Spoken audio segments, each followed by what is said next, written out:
Hey everyone, this is Stevie Richards. Welcome to episode number 5 of the Big Fitness Show. Today we are going to talk about diets. And along with me here is the man going through what day are you on now at XND 63, Mike? What day is it? Today is day 19. So it's going very, very well for me with day 19. I'm super pumped about it. The diet part has been a big piece of it that has taken place. So I'm excited to talk about this today. And Awesome. I nice saw to you see you, doing my day friend. 17 with some yoga. You were doing some twists and another day, weren't you? Not that. I was working on some mobility because I'm not great at stretching and doing mobility work, and I just get like the program I'm doing right now is more like bodybuilding type stuff, and so I just get real tight, and so yeah, I had to open up the hips a little bit and stuff. I know exactly how you feel. My wife's actually been bothering me, and I once I get into doing yoga or doing mobility stuff, I really get into it because you obviously almost can feel the benefits sometime instantly as soon as you're done. But then, no, well, tell me what 40, 50 plus year old man is going to voluntarily do yoga if they're not already just practicing each and every Right. day. I'm still stuck in that mental state. You just said cardio lifting and cooling down and you're done. And it's not that simple. No. Yeah, no, it's definitely something that I think I need to pay more attention to, and I think all dudes our age need to pay attention to because it's important. And I notice a difference. Just like if I sit too long, if I sit at my desk all day too long, my hips are just locked up or tight, and I can't. And then it makes my back hurt, and then it's hard to lift. And so, yeah, mobility and stuff like that. I mean, maybe we should talk about that in an episode one of these times, about things that we can do. But yeah, it was. I needed it for sure. Yeah. You can call that episode like doing yoga, kicking and screaming or something like that. You know what I mean? Like something like that. I do have the pop-up yoga studio. It came at the end of episode 4. So Yeah, everybody saw on video how bad I am at doing blur tracking and then Final Cut Pro. So I'm going to try to switch that over to DaVinci Resolve. But doing hot versions of any exercise, like out on the beach during the summer or doing something like this with the pop-up tent to be able to do yoga, lift, and even put the air bike in there and be able to do cardio in there. I'm looking forward to that. So content wise, that's going to be a reason to start. And hopefully that's going to be the springboard that's going to push me into that. Hey, and we can talk about, I think one episode we'll talk about maybe scheduling and how you can mm, schedule and get all these modalities in. But I've seen Joe Rogan talk about like he just writes on like a whiteboard or something or a piece of paper what he has to do for the week. Like I got to do 2 yoga sessions. I got to do 2 full body workouts. I got to do mm. 2 like hit workouts. And he fills his week in with that according to how he feels, what he might need. And I've thought about journaling and doing it like that. Like, here's my week ahead. Got to get these in no matter what day of the week it is, no matter what order. I have to get these in. And that might be the way I need to go. Sure. Yeah, no, that would definitely be beneficial to plan that out. And I would love to talk about that even more because it might light a fire under me too. If you get into it and with the content for the hot yoga studio, maybe I'll follow I suit. used to teach, I used to teach yoga. So it's I how, know. like, no guy, even the ones that teach yoga, if you stop doing it, you're never going, wow, just to lift some weights. But this episode is about fad diets Hmm. and, Yeah. or it's trendy diets, let's say trendy Yes. diets, because trendy diets are probably better to say because they can always switch up. But there's been some that have kind of hung on as longer trends of Hmm. diets, and I've tried mostly all of them. And we're going to talk about the pitfalls that could possibly come from that. But no better time to actually get off of my proper nutrition plan to actually fly and travel and be in a Yeah. hotel and have my schedule completely screwed up, which is funny Was just because going to ask you about that. I traveled full time for like I would say 20, 21 years out of my wrestling career. And I was, there's times where I gained a lot of weight and I was off like everybody else when they do the roller coaster ride. But I was mostly dialed in. And it was mostly from a money saving type thing when I was wrestling, shakes and bars. And I told you before, it probably didn't do my metabolism, my adrenals, or anything any good over Sure. that course of time to carb deplete, to not taking proper food, all that stuff. But this particular flight, because I really don't like traveling, they make it very stressful these days. I did eat, but I found, and we'll get into this part of dieting, I found how much it's going to be weird. When I'm home, I do proper portion control. So I've Mm. simplified it. So we're going to talk about the trendy diets, how complicated it is sometimes. But oh, how did it change to the next speakers? Here, my sound. Hold on a second here. Can you talk for a second? Yeah. You hear Oh, me all right? yeah, just said That was my weird. speakers picked up. Get a Yeah. Mac. Get a Mac, everybody. Oh, so I getting back on track. So, I'm flying and I'm not having access to food that number one is affordable and number two, it's got all sorts of stuff in it. So I haven't prepared it. Just like anybody that eats out anywhere, I assume the airport, even more sodium than a restaurant. I'm assuming the airport, even less healthy food, maybe less natural. There's nothing, it's just food. And the reason why it costs so much is because there's no other restaurants around. They're pretty much those two or three on one end or the other. So I ended up what did I end up getting? I ended up there was a Mexican place that had some tacos and they looked pretty fresh. So I had those on the plane, which wasn't bad. But then when I got in, I had to go basically right to the office. We had to kind of meet so we can film the next day and get a day started right off the bat. So we like to have a meeting for a couple hours, but it's 2 hours behind. So Mm. technically, when I ate on the plane, I was 2 hours ahead on the East Coast time because I didn't eat till after we took off, or it doesn't matter because when we land, we're 2 hours behind in Utah. So now my eating's off because it's like, oh my God, it's like 2 o'clock and I'm starving. I Sure. just planned at 2:30, but I have to go to the office. Go to the office, come back, finally get a meal, which is as healthy as I can get. One of those poke balls with fish and rice. Mm. Right there, fish and rice. I'm starving. It's technically 5:30, but my wife and I are in bed for 30 minutes by 30, or we're getting ready and we're about to go to sleep at 7:30, 8 o'clock. Sure. Oh, it's off. So now I know, Yeah. I'm so aware now. I'm looking at this food. I'm like, I never eat this late, but it's Mhm. not this late, but it is this late to my body clock. Sure. Eat it. And as soon as I'm eating it, I'm like, okay, this is a lot of food. I'm really hungry. I ate the fish. I ate the rice, and the rice was too big, like ice cream scoops. So it had to be 2 cups of rice instead of Sure. a half to 3/4, and maybe a cup of rice that I have with my dinner. So I'm already feeling it. And I'm already kind of from being on the stale air of the plane, from being in the airport, from being uncomfortable, from everybody being so stressed and just bumping it, it builds up. So Yeah. I just felt automatically like my metabolism's off. I ate this food; it tasted really good, but now I got to kind of go right to bed because it feels like it's 9 o'clock now. It's Uh-huh. 7, but it's Sure. 9. I go to sleep. I get up the next morning. What time do you think I get up? Oh, if I was going to say by your clock, you were probably up at maybe 2 o'clock local time. So 4 o'clock 1:30. your time. Oh, One Jesus. 1:30, 1:30 Utah, 3:30 my. So I got up the same exact time I always do. Sure. Got up with a bloated belly. I'm like full to the point of being sick. I Sure. can't get up and work out yet because I'm gonna have a 16, 18 hour day ahead of me. So I'm trying to lay in bed, just relax.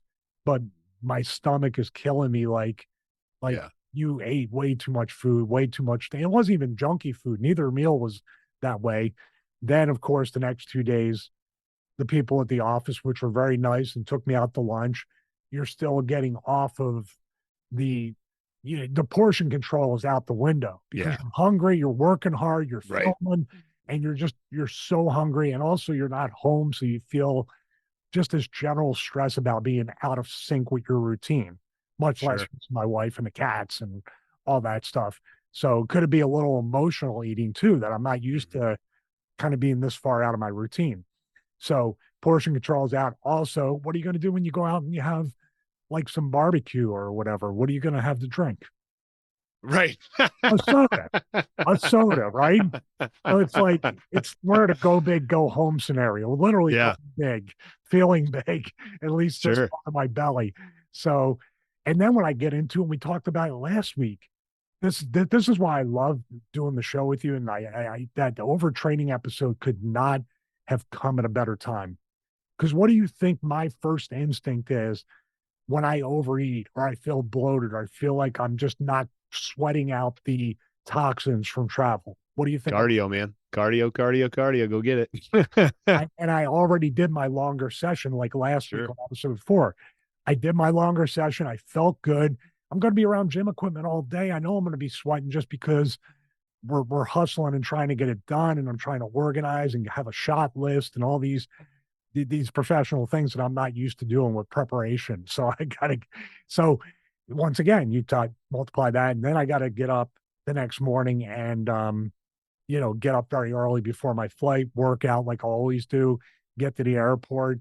Then I get to the airport, nothing's open. So now I'm at the opposite end of the chaos of my routine with eating. At least my eating is now I went from eating way too many big portions of meals, drinking the soda, to having almost I had two Quest peanut butter cups that I bought the day before that were left over. I had that after my workout, and then I had nothing until I got home at like 3:30. Yeah, sure. And Yeah, that's that's essentially rough. kind of people wonder that's the life of anybody that travels, especially wrestlers who have to go to different time zones almost every week. It screws with Sure. your body. So, and I was tempted to kind of like, okay, I'm going to be gone. So if I know I'm going to overeat, should I do one of these trendy diets that we're going to talk about today as a stopgap? Sure. There's many health issues that kind of like borderline came to light from doing those diets. So I had to, it was very much an internal struggle, angel and devil on your shoulder type thing in many different aspects. But now I'm back and like literally now just one good night's sleep, I feel like I'm back on the right track. It's so amazing. Sure. Sure. Yeah, no, I A lot definitely of a can. tangent. I'm sorry. No, I know it was great, dude. Like, because I think that that's a real life scenario that people deal with because not everybody is on the road like you were when you were wrestling full time, right? Like, not everybody experiences that life, but a lot of people, maybe not everybody, but most people will have that couple day trip that they got to go get on the road for, and they eat like crap, or if they're going on vacation, and then they take the wheels fall off with their diet, nutrition, and stuff. And so that's a real life scenario that people have to face, and it's one of those things that knowing like there's a couple different ways you can look at it. You can give yourself a little grace and realize, hey, it's only for a couple days. I'm okay. Like, it'll be all right to eat like that. Or you could plan ahead a little bit better, try to alleviate some of the stress of what's going on in the airport, but also managing the time frame of it. But it's real stuff that you got to deal with all the time. And then trying in a situation like you were in where you have to go and perform, it's hard, when you got to eat something and time gets away from you because you have schedules and things get out of whack. And it's just, I'm glad that you shared that because you know, it's a real life deal that people got to deal with when they travel. So no, you didn't go on a tangent at all. Cool. Look, Yeah. the part you just said about performing is the same thing about filming fitness equipment videos when you're out there. Like I went to the headquarters for Force USA to film stuff just because they have a new lineup of stuff, and it's easier just to bring me out there, and I don't have the room for them to send all the stuff. Sure. But that was the overtraining temptation was actually, if I do this now, tomorrow morning I'll look much leaner and I'll sweat out the bloat and all this. That you try to Yeah. convince where in reality, like I didn't really start to feel super like bloated and water, like I was holding water until like the last day. Sure. It started, and now that it's like 48 or 24 hours or whatever removed from that, I feel like I'm getting all that. And I think a lot of it too just being on that stale air on the plane and just Sure. sitting still for so long and the anxiety of your flight, is it going to be delayed or canceled? Or my people run these ideas, at least people who travel professionally, you're constantly in flux to try to figure out if this happens, I'll do this. If this happens, I'll do this. And you know, plus the fact when I get the Hertz, this is the funny story. I get the Hertz and I rent my cars through Priceline. I get the deal. I prepay for it to get a lower price. I get there and the woman goes, your car's not here right now. I said, well, okay. And I go, well, is it getting cleaned or whatever? Well, there's a film festival somewhere in Utah. So my assumption is they gave it to somebody important, not me. And she goes, well, your car's not here. It's going to be anywhere from 1 to 4 hours minimum. And they might not even bring it back today. And you might have to pick it up tomorrow. I said, well, I need to get something today. Is there any options? I'm not going to bitch and moan and you know what I mean and say it's Yeah. your fault, blah blah blah, and I'm this. But I said, is there any other options? She goes, yeah, you can get a 12-seat transit van, and I'm like, well, it's snowing. I don't know if that's a good idea. Or we have a Kia Sportage that, but that'll be $35 more. And I said, well, I don't like that, but it's kind of the same class I had anyway. I go, okay, I'll do it.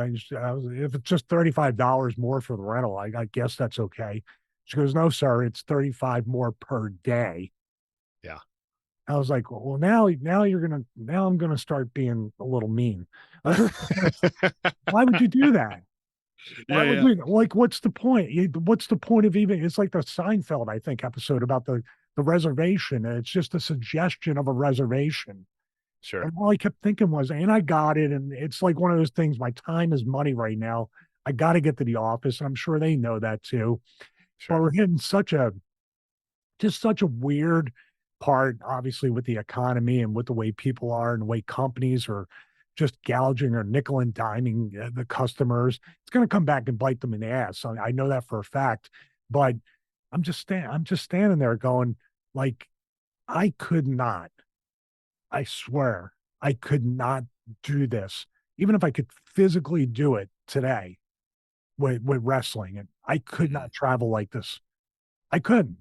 I can go Sure. out to Force USA once every few months, or if we ever get together once every so often or whatever. But I'm looking at this and I'm like, okay, well, it's a day and a quarter to drive out to Utah. Maybe I'll do that next time and just Mm, stop places and review gyms on the way or do because this stuff isn't going to fly with me every single time. This type of sure. extortion.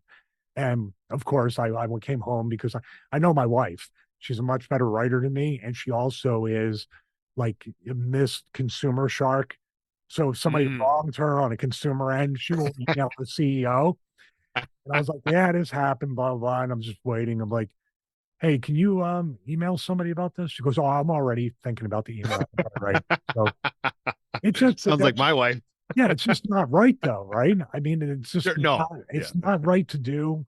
And we're like, well, that's just doing business. Well, you're not getting my business anymore, Right. one way or the other. Right. Even if you give me like, yeah, here's your Tesla rental or whatever, because we got 100,000 Teslas we bought. Which, by the way, only 3 or 4 airports in the whole country have Teslas. So I guess they Oh, got 25,000 Teslas per airport. wow. And I said, well, do you you happen to have a Tesla? I'll pay 35 more a day for that, at least to have. I've never Sure. driven one. No, Yeah. we never carry those at this airport. And she named off like the 4 airports that have them. So that's why funny no, but you have to think too, I haven't eaten properly and I can Oh, get sure. anybody can get very moody that way. But I'm also very aware that it's not her personal fault. And the worker in me is kind of like, of course, I'm going to be nice. I'm going to try to be accommodating. I'm not going to bitch and moan and complain. But if I'm really nice and I keep saying it's not your fault, maybe she'll take the $35 off. Yeah.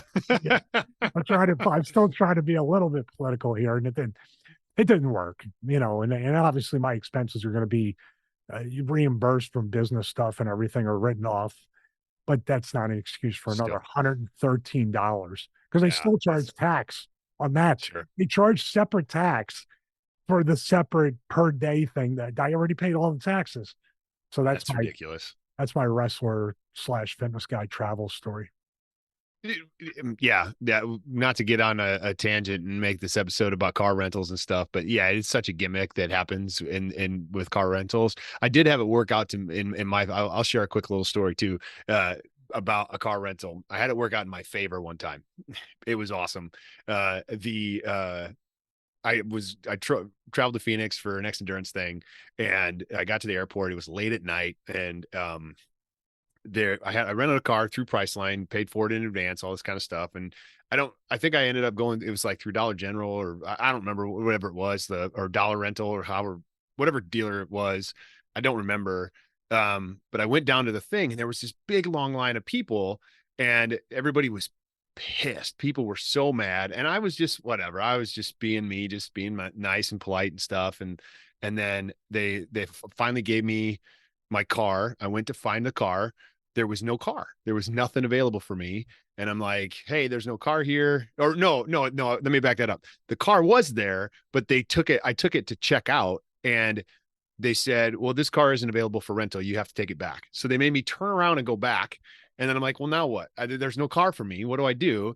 And it just so happened that like the manager was driving by, and I stopped them, and I was like, hey, I need a car. This is what happened here. And they're like, she goes, just take whatever car you want.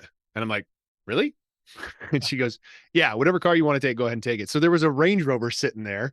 So Wow. I went and got a Range Rover for the price of an economy car. It was awesome.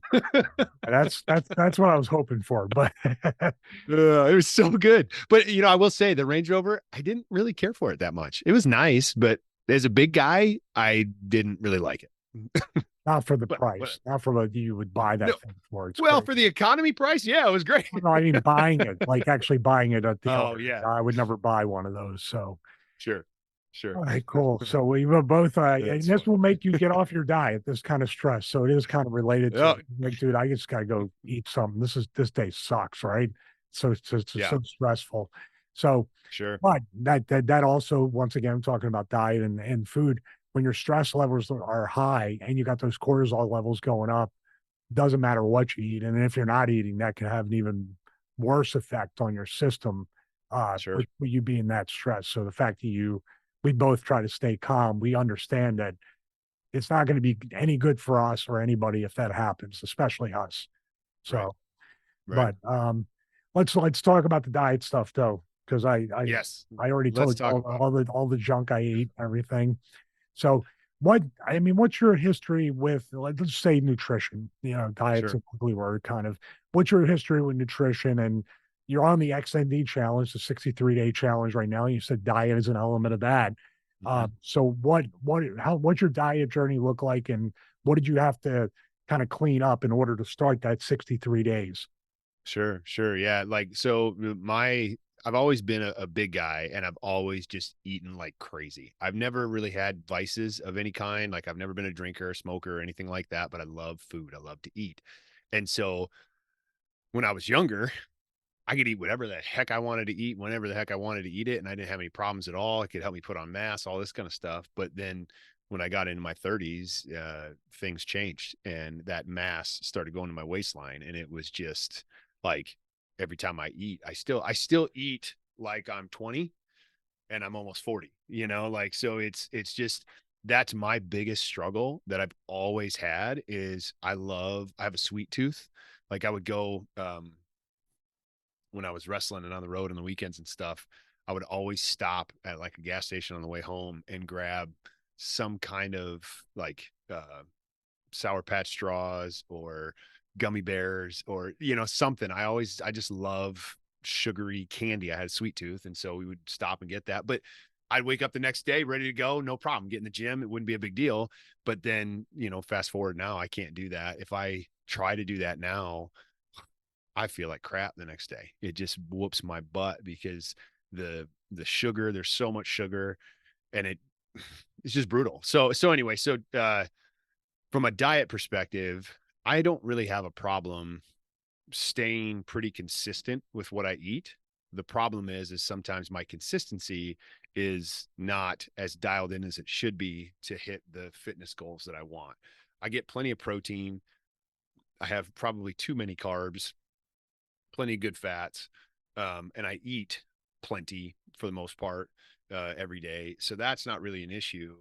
The thing that I've done over the last couple of weeks with XND 63 is following a nutrition plan. Like it starts, the goal of the challenge is to start off with just getting on some kind of nutrition plan. And my training right now is I'm trying to put on some muscle. I want to grow, I want to get bigger, I want to fill out my t-shirt a little bit better and stuff while losing a little weight, even though that's not the primary focus. So my diet is mainly focused on high protein, lower carb, and that's been a big difference. I've noticed a little leanness in my stomach. I still got a little bit of weight to lose around my belly, but when I focus on high protein and getting enough protein every day, I feel different in my strength levels the next day and how I perform when I'm working out, all that kind of stuff. So that's for me, that the nutrition piece has always been a challenge.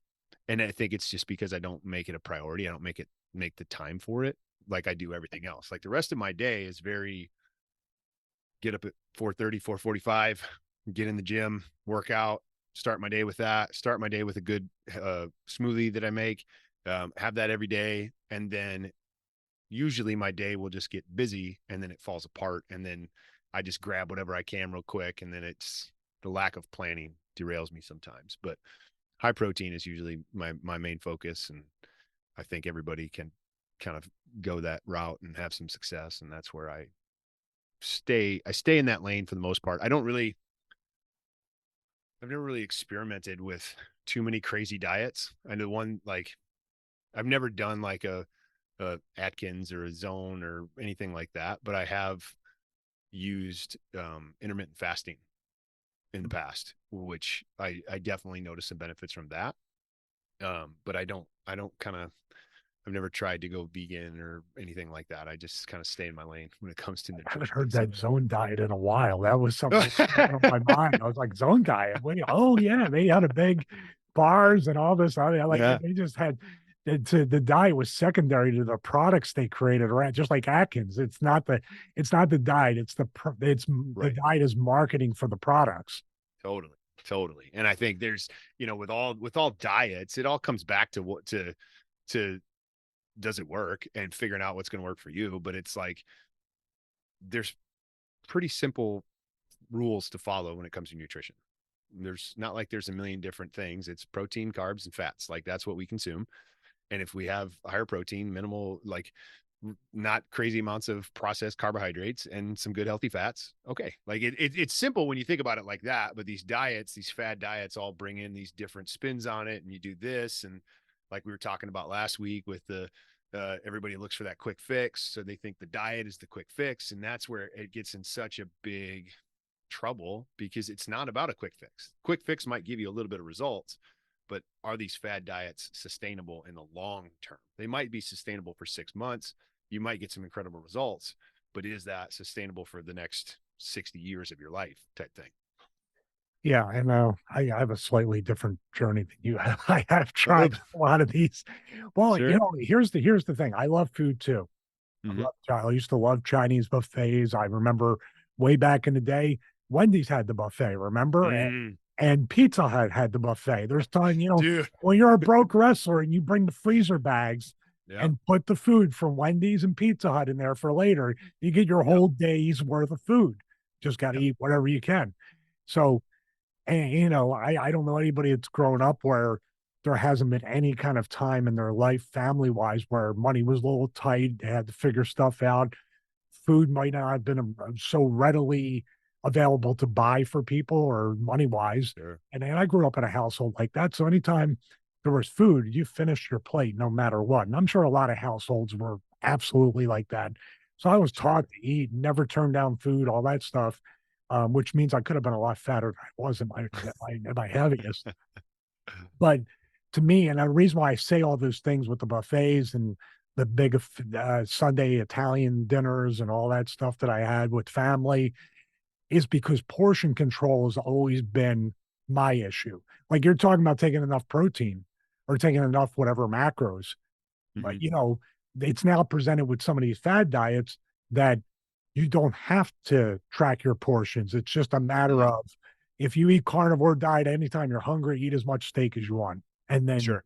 until you're full and you don't have to worry. Sounds simple enough. Actually, on the road, a carnivore diet or a keto diet can be easier to follow. And that's what I said the temptation was when I was on the road.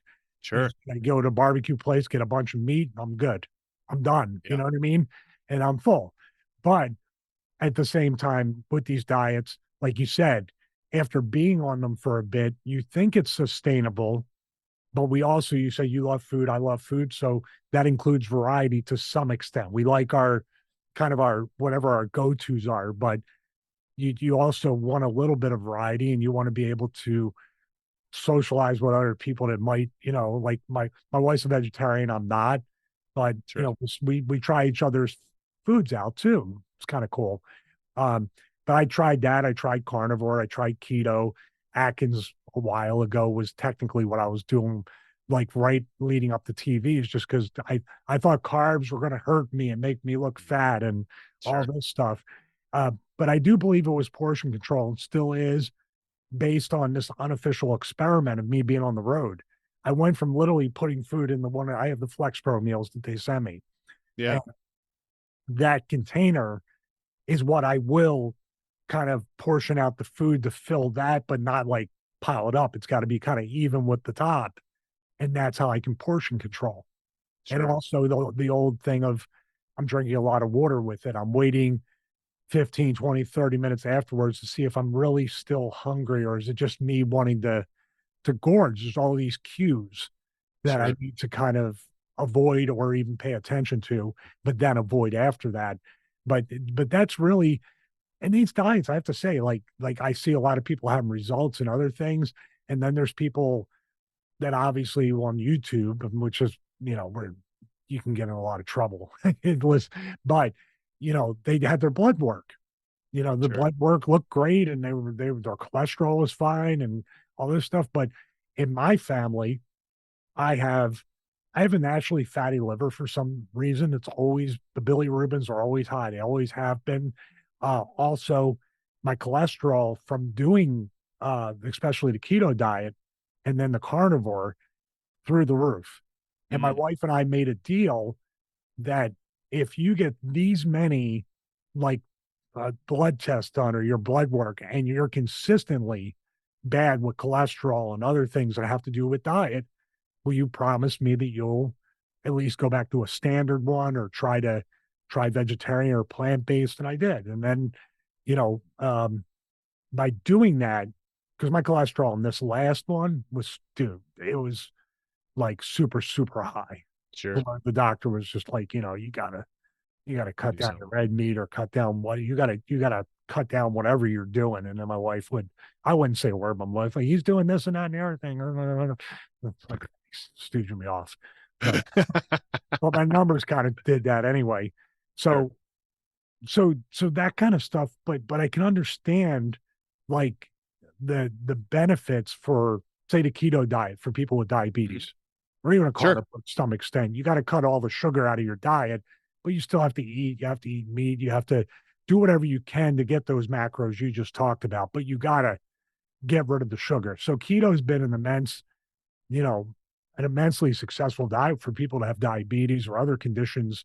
And then of course carnivore, Jordan Peterson and his daughter are the most famous ones to do that because they had so many autoimmune and Sure. inflammation based diseases. I can't discount that they don't work, but I can tell you this: they weren't working for me.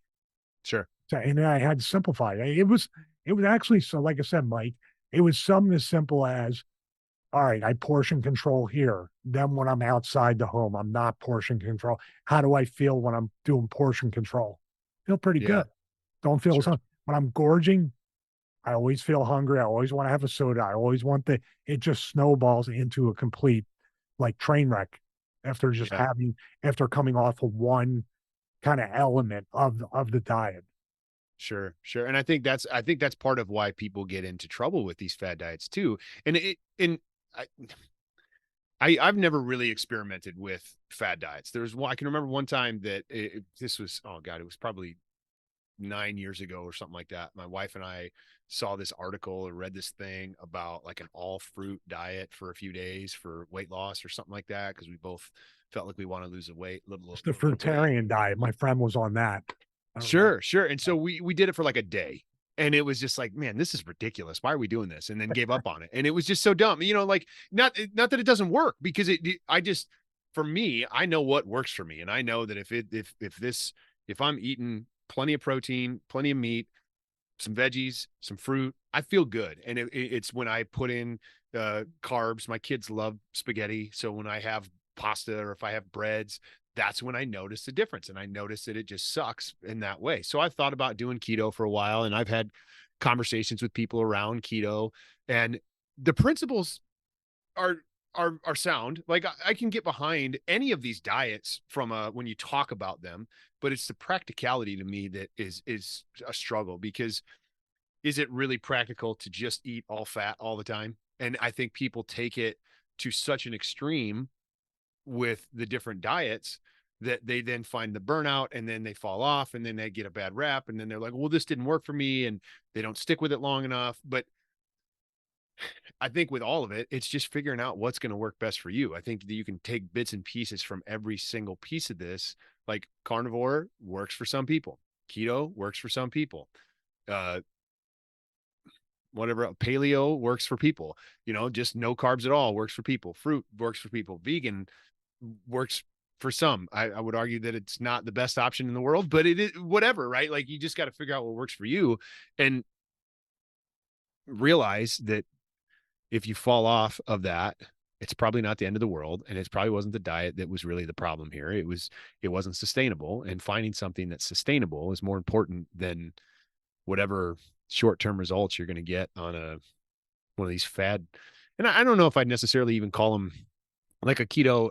I don't know. Carnivore seems kind of a fad diet as of late, because it kind of came out of nowhere, but it's working for some people. So who am I to argue with it, Yeah. Well, I'm not going to say, like I said before, these diets do work for people in certain elements and certain situations and everything. And all I'm saying is my experience, and I'm talking about years and years of bad blood work. This just isn't Yeah. every 6 months, and maybe two. This is going on like maybe 3 years plus. So on being 51, and you got cholesterol and other things creeping up and things happening, and you're married, and you have family, you're Yeah. not going to take any chances. I'll tell you what I did, because I think the basis of a keto and especially a carnivore diet are the elimination factor. They're elimination diets, because you're Yeah. trying to figure out where your food sensitivity is. Yeah. And I did that, but I didn't do it. I cut almost everything out. I didn't do like a step by step elimination. Like you just said, I have pasta, I have bread, has a negative effect on me. So maybe I'm a little sensitive to gluten or whatever. You can kind of break it down. With me, I went there, but I never really said, let me have some whey protein, let me have some dairy, let me have these separate things to see what kind of effect it has on me. And I can tell you right now, the things I have cut out, um, every bit of protein I have is from food now. I Mm. don't have protein shakes right now, Yeah. especially whey, because the Yeah. whey protein seems like it will get me every time. My stomach at my age, or after so much exposure to whey protein for decades on there, I'll tell you, shakes and bars. I Yeah. probably had an overabundance of whey protein and developed an intolerance to it. Sure. Dairy is the other thing to an extent. Now, dairy is very much, I feel like you build up to the intolerance. Mm. So whey protein, I think I have an instant intolerance just because the way my digestive system works, and I drank it, and I could switch to another protein powder, but I like the fact that I'm always trying to eat my protein. I'm Yeah. trying to do that 100%. instead of the quick shake, because it doesn't fill me up anyway, at Yeah. least not for me. So the dairy seems to be okay. Sometimes I can have a little bit of shredded cheese on like a taco or something, or sometimes I can have this. But if I full on like have just add cheese to my salads every single time, shredded cheese or whatever, or sliced cheese, within a day or two, it's just, you know what I mean? I can't really do it 2 days in a row. So based on that, and then applying that to some kind of standard diet has been, has been pretty beneficial. Also, Sure. the key for me was, and I'm sure you have people like this, Austin Idol, right? From Hmm. wrestling. Yeah. All right, I was talking to him for a while. We were talking about lifting and talking about diets and stuff. And I was like, well, what do you do? He's in his 70s. He looks great. He's still sharp, still works out, cares a great deal about his health and talks about it a lot. So I asked him what he did, and he told me it was based on this book right here, The Save Your Life Diet. Mm. Admittedly, I have not read the whole thing, I read enough, and also what he told me with the bullet points of the actual diet. I wake up in the morning, I work out. After my workout, he sent me that red mill or something wheat germ, which was nice of him. He Mm. literally, he's like, yeah, this is what I take, and blah blah. And then like 3 days later, it's at my doorstep, the wheat germ. So I was like, it was cool. It was very for you didn't have to do that. So and he sent me the book too. Yeah, that's So awesome. very Who's that kind by of him. again? I'm writing down a note. Dave Dave Rubin, Rubin. MD. Okay. So when I read the book, and then the reason why I didn't finish because I got excited about the elements that and then started to apply them right away and kind Mm. of got away from the book, and of course talk to him and text him about it. So you take like a tablespoon of wheat germ in the morning, and Hmm. then about a half hour to an hour later, I have this. Would have killed me 5 years ago to even I think about it. Have a bowl of oatmeal, either a half cup or a cup. Mm. Put bananas in it. We're talking about like if you're doing keto and carnivore, that one meal there is probably a month's worth of carbs. Yeah. So so, but I was like, I'm going to do this because obviously certain foods will lower your cholesterol as well, and then avoiding or minimizing some foods will bring it down as well. So Sure. have a bowl of oatmeal. It's really good. I'm full. I had it probably 2, 3 hours ago, and I'm not hungry now. Mm. So then sometimes mid morning, if I feel like it, another test. Like I was like, oh, bread. I'm not doing bread. I'm not doing bread. But I like peanut butter and jelly. So Mm. like mid morning, if I feel like it, I'll have it, or mid afternoon, in between the meals. My snack will be a peanut butter and jelly sandwich on like keto bread. They have Sure. Nature's Own makes really good keto bread. It's not like the size of this mouse. It's bigger, bigger pieces of bread. So Sure. I have that. And I'm like, and the funny part is, I, one or two times I tried to force myself. I was like, I got it. You got to eat something every 3 hours. You're a bodybuilder or whatever. And Yeah. I was like, and I couldn't finish the sandwich. And I'm not Mm. talking about loading peanut butter or reduced sugar or sugar-free jelly or whatever onto it. I'm talking about a pretty standard. I could not finish it, which to me was like a very, very exciting sign that the oatmeal and the fruit is keeping me full. I'm not bloated, but I don't feel like I need to munch on anything either. So sometimes I don't even eat until lunch when I have one of my prepared meals with the proper Sure. portion control. Doing that, and even sometimes during lunch, kind of cheating on whatever. And once again, as an experiment, I was like, I don't feel bloated at all. I feel pretty my lower belly area, which we all have the problem. Like I don't feel like that one thing off camera when I was like, remember I was talking about my diet and I just kind of lifted my shirt up. Yeah. Yeah. You know what I mean? I was like, I actually kind of have abs again, and I'm like, what's Yeah. going on? I'm eating more, and I'm eating more carbs than I've ever eaten. This Sure. doesn't make any sense compared to what I've been kind of like following. So I was like, you know what? For lunch, maybe a couple of days this week, I'll try a soda. Not two, but a little can of Coke Zero. Drank it Mm. with my afternoon salad or afternoon tuna fish sandwich or whatever I had. Nothing. Mm. Nothing. I Hmm. mean, it's weird because like Yeah. now I'm eliminating. I've cut my red meat down to maybe once. I'm not going to eat red meat for a little bit now because I had red meat twice on the road, but it maybe once a week I'll have red meat, like a little hamburger or something of a steak. But most of it is chicken and fish and the oatmeal and salad, or I might have a soup that I make. So that's a very long, drawn out way of saying it, but that kind of stuff and like I'm eating a good variety of food. I don't feel like I'm depriving myself.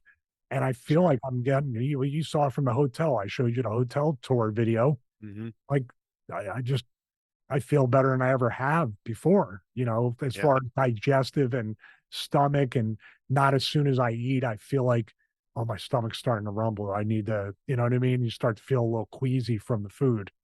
Does that Yeah. any of that make sense? Oh, dude, it makes total sense. I mean, you're fixing your gut health with That's just it. dialing. Yeah. That's the one thing I ignored for so many years. Go ahead. Yeah. I'm sorry. No, I mean we all fall into that category where we don't realize how much our guts factor into what's going on in our diets every single day. And more research is being done to show that the gut is, and I don't claim to be an expert on this at all. I'm learning as I go with as it relates to the gut, but more research is showing that the gut is like our second brain.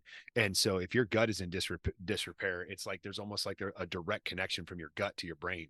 And if your gut's crappy, your brain's crappy. And then when your brain and gut are both crappy, the rest of your body's crappy. And so then you don't function as well. You don't process information as well because you've got this bloated, think about it. Anytime you've ever like indulged on a bunch of pasta, had a ton of carbs, anything like that, and you just feel that immense bloat afterwards, and everybody's just full, and then you just feel foggy and like you feel like crap all the time because your gut is trying to process all of this stuff that it's not used to. And so like you're dialing that in and getting your gut health repaired to a certain extent because it's getting the stuff that it needs to fix it. So then that soda that you're going to have doesn't hit you as hard because your gut's stronger and, better able to process that soda that you're having. You know what I mean? So like there's so many things as it relates to the gut, and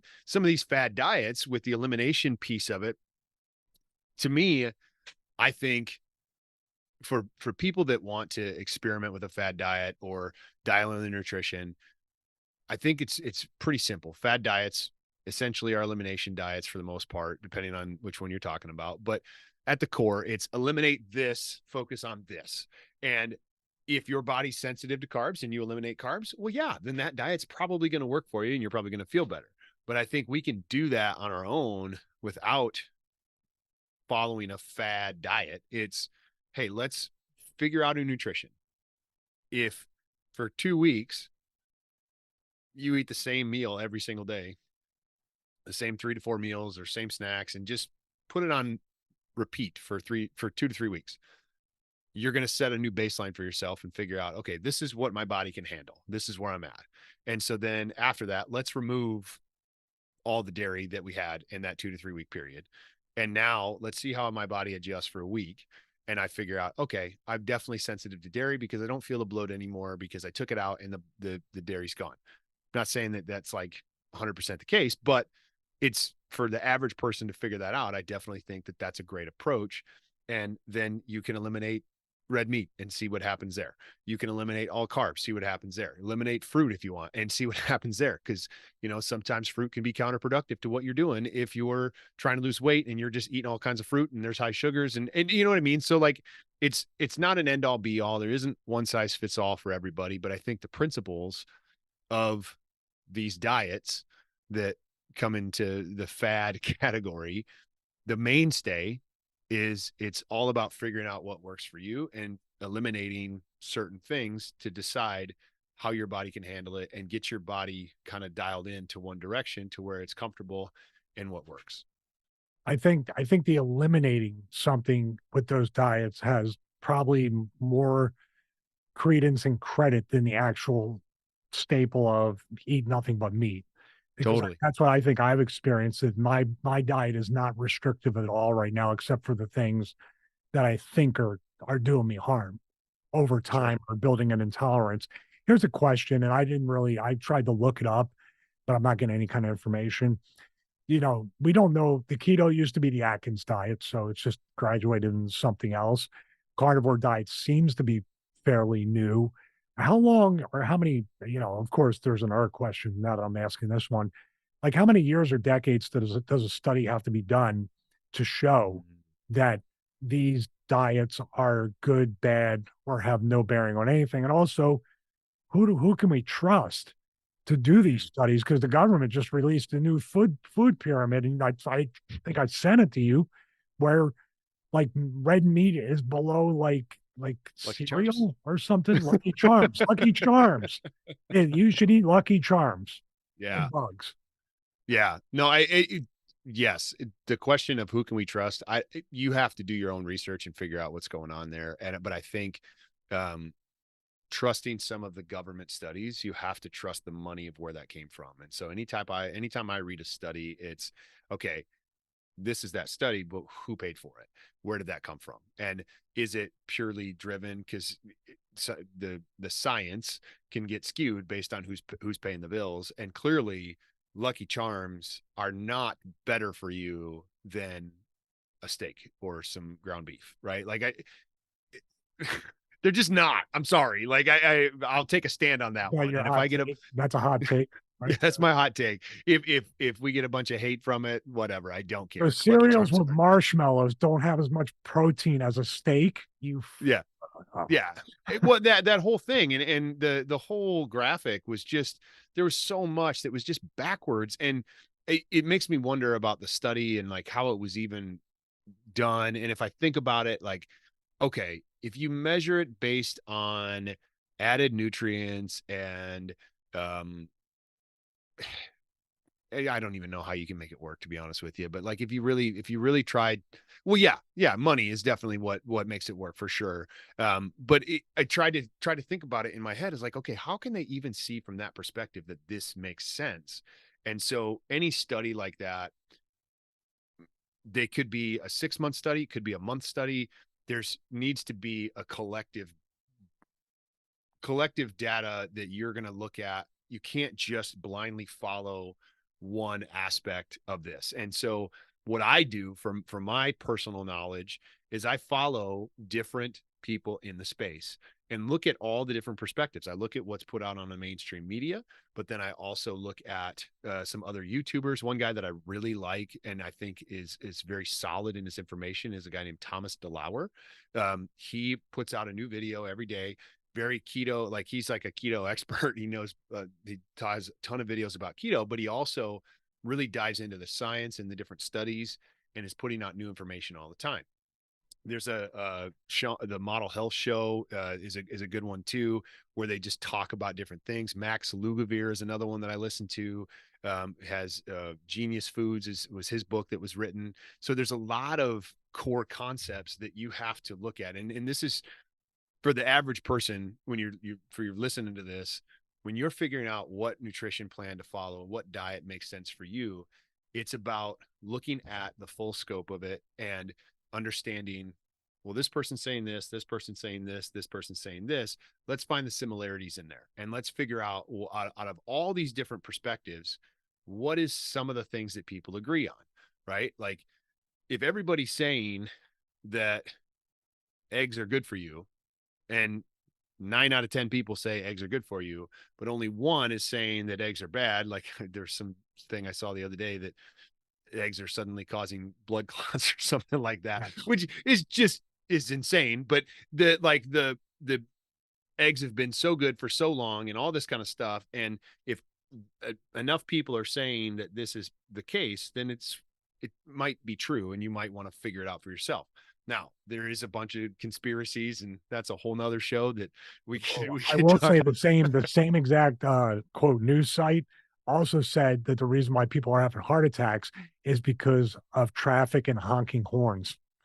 Oh, geez. See, and it's just follow the money where you're at. Yeah. And it's specifically with nutrition. I think that's where the fad diets get a lot of play because people jump on them thinking, okay, well, I'll do this and I'll feel better. And then they do have results because it's elimination based and they eliminate the bad stuff. And when you take bad stuff out, you're gonna feel better. I don't care. Even if the other stuff you're putting in is maybe not the most healthy, the most nutritious, the most widely nutritious thing that you can do. If you eliminate garbage that you're putting in, you're gonna feel better no matter what. So I don't know if I answered the question at all, but like the studies, it's all, you got to follow the money and then follow what you think people are saying and try the things and experiment. I think you and I both view it as we're an experiment and we've got to try and figure out what works for us. So everybody listening, same thing, try it, figure out what works for you. Don't get so beholden to one diet that you don't open your mind to the other options that are out there.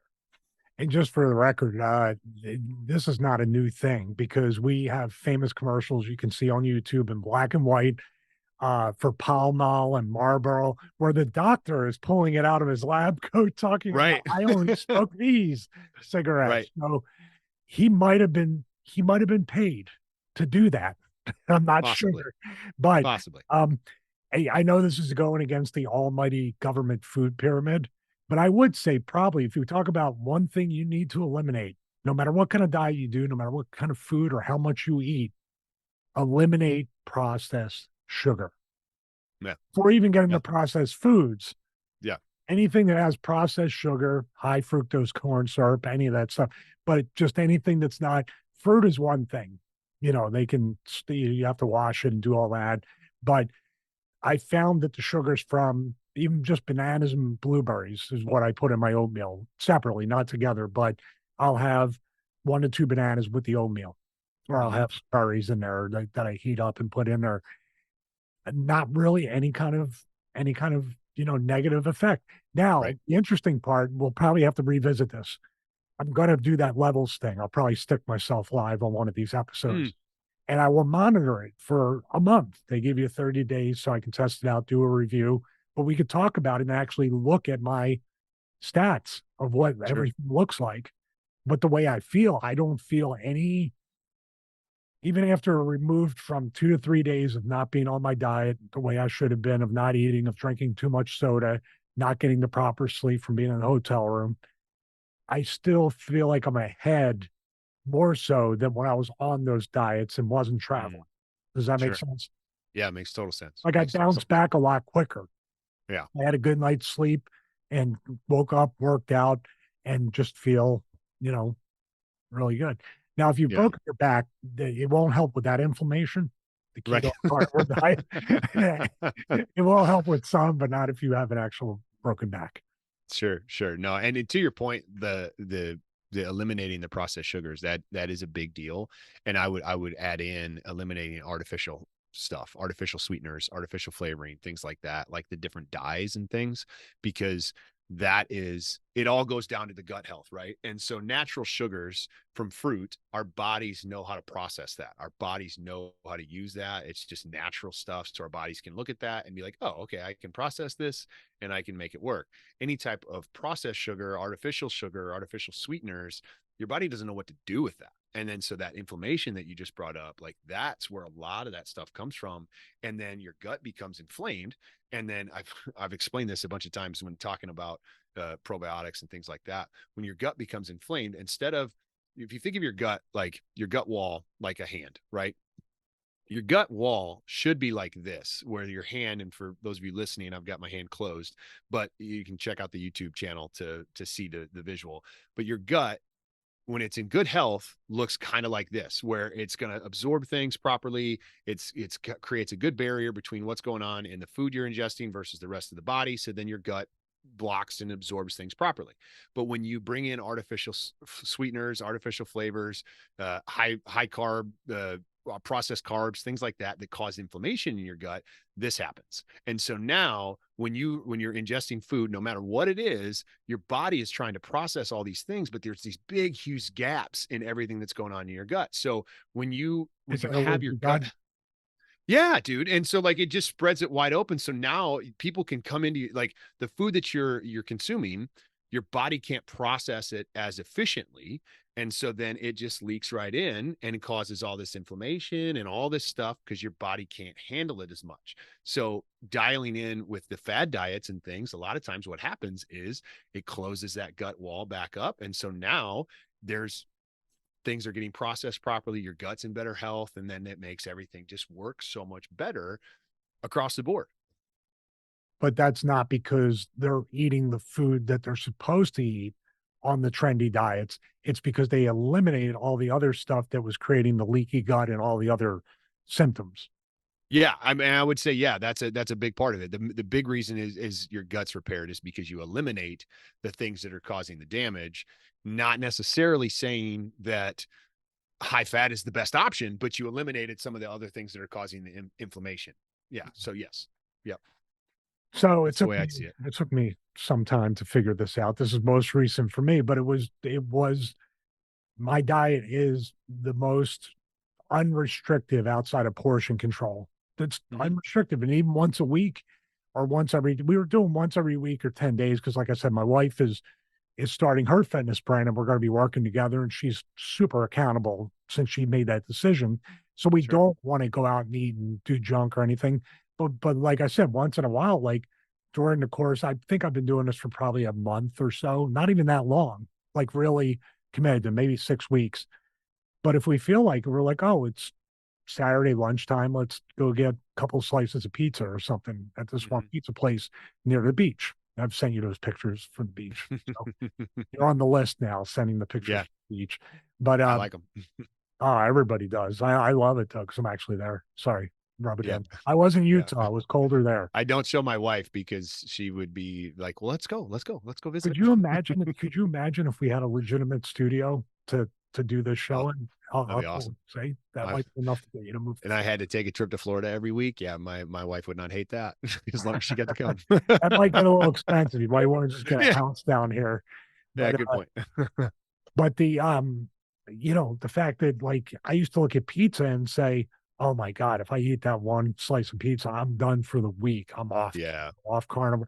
But just to experiment, you go there, even a couple slices of pizza, a little bit of for some reason I got a mental thing where soda when I'm eating stuff like that, have one sure. soda with it. And dude, maybe that day I'm like, I just feel a little bloated. It's like next morning in the gym, I'm fine. About 2 days later, Yeah, doesn't even feel like I ever ate it. It's so amazing. Now yeah, I'm not adding that on to my meals. I'm still trying to get my protein in for the day and stuff like you said, some of the macros. But if I eat 1 to 2 slices of pizza, that is my lunch. sure. Like I'm not going, okay, now I got to go home in an hour or two from here. If I'm not hungry, I'm not hungry. Right, I won't eat till dinner. Or if we right, go out to eat and we eat something that's generally healthy, like say fajitas or something like that, and I got the meat and the vegetables and all that stuff. Don't try to eat too many of the tortillas. It's literally 3 meals for me then. sure. That's the best part about portion control if you're going to go out to eat. Like I filled up so quick that I brought it home. I had some for dinner later, and then I had some for lunch the next day. So it was like actually more cost effective to do it Sure. like that, you know. So I don't Yeah, know. It's a mystery to me. I'm like everybody listening and watching. Mike and I don't have everything figured out. We don't claim sure. to. We never will. We're just sharing kind of our experiences and mistakes or whatever. But if it is working for you, like you said, Mike, hey, if keto, carnivore, zone diet, if that's even still around, paleo, if any of these things are working for you and it's sustainable for you, we're not judging it. We're Sure. just talking about the stuff that we've gone through with that. But I would examine if you're really listening and watching this, like Mike said, what are you eliminating more importantly besides what you're actually choosing to ingest? That would Right. probably be a good question. Yeah, no, I think to your point of the restrictive and examining what you're doing, I think you don't have to be as restrictive when you take the time to really pay attention to what it is that you're putting in your mouth, right? And if you're putting junk in your mouth all the time, you're gonna have to be a little restrictive for a certain amount of time to change that habit. But once you change that habit and you know how you find that baseline, which these fad diets will help people do. It will help people find a new baseline. And when you can find that baseline, it it helps you reset and know, okay, well, this is going to screw me up when I eat this, but I'm going to get right back on track tomorrow and no big deal. Right. And I think you don't have to be restrictive once you take the time to really figure out what your body can handle, what your body works with. So that would be my one encouragement to anybody who's trying a fad diet or has tried them in the past and failed is try it again. See what works for you, pick a different one this time and try to dial in and find a new baseline for yourself. Give it a few weeks and then slowly experiment with other things. And then you won't have to live this restrictive lifestyle all the time. I think that's one thing too. Like people think about adopting a diet and well, I'm going to do this for this certain amount of time. I can't do this long term, or they think they have to adopt this restrictive lifestyle long term. I got to count my macros forever. I got to do all these things. I don't believe that's the case. You know, you if that works for you, fine, go ahead and counting your macros for the first month or so you can get comfortable with it and get familiar with the food you're putting in. To me, that's what works. Like I don't count my macros unless I'm really focused on wanting to lean out at this certain point of time, but I hate doing it. I don't like doing it. And so I just stick with what I know works. I have a general idea of what the protein content is of the foods I take in, and I shoot for that target. And I just kind of go based on feel all the time. So I don't have to stay restrictive or count my macros or any of that crap that nobody likes to do. I was going to say, or you can buy an air bike like we have, and you'll burn extra calories, and you can have pizza once or twice. Because That's that's a good option too.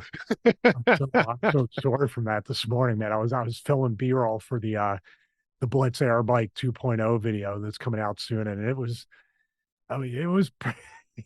I was like, oh, I'm just gonna warm up, and I'm just down there. It's like a minute or so. I'm like, oh my god, my heart rate's like 117. Like a general, like I do on the recumbent bike. Okay, I'll just gotta switch this over to a hit workout right now, like without choice. I'm in there now anyway. So, Oh, I but love it. I think also a lot of things like the thing with me, the that really when people say, well, God, how did you give up processed sugar or any sugar Mm, outside of natural sugar? How'd you do it? For me, we discovered, and this is where people, like you said, you're an experiment. Your body is your own lab experiment that you can research and journal and do all these things to try to figure out. It's going to be fascinating. You have the rest of your life to do it. So don't, mhm. that'll kind of keep you from the urgency of a 21-day fix or anything like that. But we discovered that when I have chocolate or processed sugar, um, I don't know if it's stevia, but I cut stevia even out. When Sure. I have a certain amount of sugar, my migraines kick in like that. I Oh, get yeah. migraines. It's not psychosomatic. It's not some, it literally, like, we even tried doing white chocolate that sort of worked. But I just said to my wife, I go, I don't need to eat it. Maybe once in Yeah. a while I'll have something. It's not conducive to, it's not the type of food that's going to make me progress in anything I'm doing. Now, Sure. if I'm in the mood, I'm not going to like, oh, but I also have to be careful and have our little migraine remedy on hand. Cause you ever get those with the ocular migraines, Oh, the totally. Yeah. prisms? Yeah. That's what I get. And Yeah. you know better. And the people out there listening or watching, you can get, like if I feel it, I know I got a few minutes to get the migraine remedy. We actually have it up on the YouTube channel, what I do with lemon juice and salt and a little bit of Mm. water. If I don't get to it in time, like if it happened in Utah and I didn't have an accent, 2, 3, 4 days, I'm Ooh. done. Yeah.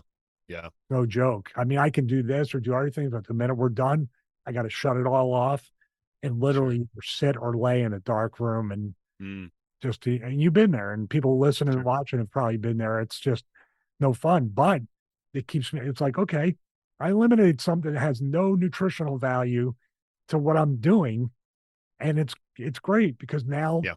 it's almost like the fear of it is going to keep me in line Right. because I don't Right. want you like you think I see your face as I'm talking about it. Nobody wants a migraine. Well, There's no. no Yeah. amount of chocolate or sugar or ice cream that is worth a migraine, right? Yeah. Yeah. Not And for you, me. and you, like you've experimented to figure out that that's what it is. And that's all like kind of sums up the whole thing here is there's so many, uh, things that we can experiment with and figure out ailments and just avoid them moving forward because you realize that, oh, the sugar was what was doing that to me, so yeah, there's just so much to be done when it comes to diets and figuring out what's possible and making yourself an experiment. So I'm going to I know keep exactly experimenting. when I it know you will. happened too. I know Yeah. exactly when it happened because it wasn't. I didn't think it was chocolate, and I was trying to figure out. Oh, I can have dark chocolate. That's healthier on keto and all. You try to tell yourself anything so you can have what you want. But we went to the. It was our cheat day. We went to the beach. Like I said, Hmm. I went to the beach. So just to remind you, Yeah. uh, Yeah. but yeah, and we got a couple donuts from Publix. I Mm. was like, oh, that kind of sounds good. I haven't had one of those in forever. Go there and got my water and had a donut. There's so much sugar in the donuts. It was like jelly donut with the powdered sugar on top. And dude, Yeah. I'm telling you, the it wasn't a hot side, the bright sun sitting on there where I usually take the picture and I send it to you. The bright sun felt like it literally came up to my face and went, Here we go. Here we go. Here we go. How's that feel?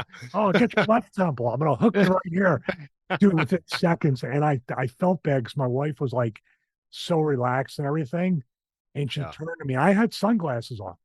She turned to me. Mm. I took the sunglasses on, and she was like, "We got to go. Your migraines." I go, "I know." Like my eyes were like crossing. I was just, Oh man. I would felt like the sun and outer space was just beating me over the head with every megaton that it had. It was bad. So we got home, and I wasn't in time to do the drink. Oh, We did it anyway, but I was shut down for pretty much the whole day. And you know what? That could be partially, let's just throw this in. My great grandfather, my grandparents, they all, my father, I think, experienced migraines. So there is some hereditary sure. element to it. But I'll tell you what, when I cut out mostly all, if not all the processed sugars, knock on wood, I haven't had a migraine since. And Yeah. I'm in front of Sure. here editing just like you are and doing all that work. So just giving people a caution. So if you're getting migraines, yeah, I would look at your diet as well as whatever Mhm. unhealthy habits you have. Yeah. No, it's huge. By the way, we're not doctors or medical professionals. We probably should have said Oh yeah. no shoes. Okay, I'm gonna. Disclaimer.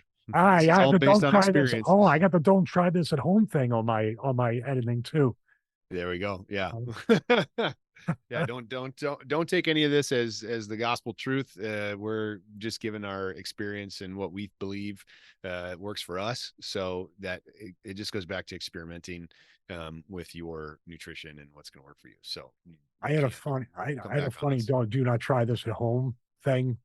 I had the ladder and I didn't feel like moving it, and I was trying to put the gym lights up, and I was reaching over, all grabbing the ladder, and I was gonna put the voiceover over that clip when I damn real. That's great. If you heard Stevie Richards died like falling off a ladder in his garage gym, be like, yeah, Yeah, that's okay. sounds about He's right. okay. He was okay with that. Yeah. One last bump. Yeah, or died while sitting on the recumbent bike from a heart attack or whatever. Only if somebody drives by and honks the horn. See, that's what There really you go. That's what would do it. Yeah. exactly. Or the what did you say? The blood clots. Yeah, because of the eggs. I got blood clots from cardio. That There you makes go. perfect sense, doesn't it? That makes total sense. Your blood is pumping, therefore clotting. That's all we got before we get in trouble. Let's get Yeah, let's shut it down. yeah. Oh shoot. I think So, people all know right. what we're saying. Yeah. We're gonna let Mike take us out. I do the intro, he does the outro. Yeah. Yeah. Well, hey, thanks everybody for tuning in this week. Like, comment, subscribe, all the things on the YouTube channel. You can find the audio version of the show wherever you listen to your favorite podcasts. You can go leave us a voicemail on Spotify. There's a link to that. Check the show notes if you want to support the channel, support the show. My links are in there. Stevie's links are in there. You can support us. There are some affiliate links there if you guys want to support. Don't have to. It's definitely appreciated if you want to, but it's there. We want to try to keep this show completely ad free because that's just not who we are. We want to bring value as much as we possibly can. So, with that said, thank you for listening. We appreciate you all, and we will see you in the next episode. Thank you. Bye bye.